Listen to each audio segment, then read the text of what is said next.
بسم الله الرحمن الرحيم. طبعا دلوقتي في منطقه زيت. انا هوريني يعني يهمني اوريكم النهارده الاول الكروب اللي معايا ده. هنلاقي فيه لونين، لون اسود هناك اهو ولون احمر هنا.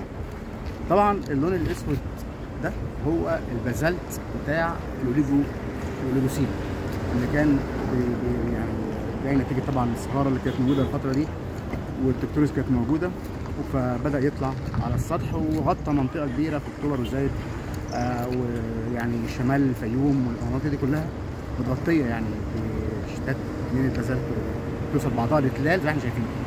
طيب اللون الاسود ده نتيجه ايه؟ نتيجه وجود معادن الاوليفين والبيروكسين اللي هي المافيك مينرالز اللي هي غنيه بالحديد والمغنيسيوم، فلونها بيظهر بالشكل ده.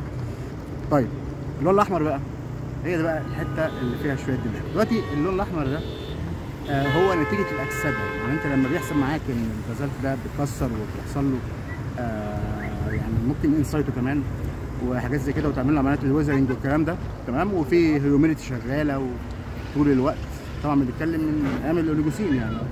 فبدا يحصل نتيجه الويزرنج بدا يحصل ان اللون الوزر ده يتحول للون الاحمر نتيجه الاكسيديشن الخاص بالايرون، بيبدا يدينا اللون بتاع الهيماتايت اللي هو الايرون اوكسايد في اوكسيدايزنج كونديشنز زي ما احنا شايفين في الجزء ده. طبعا بنتكلم في عصر الاوليجوسين يعني من حوالي يمكن 30 مليون سنه تقريبا، حاجه زي كده يعني. بس فقلت اقول الاول النهارده بحيث الناس تستفيد منه.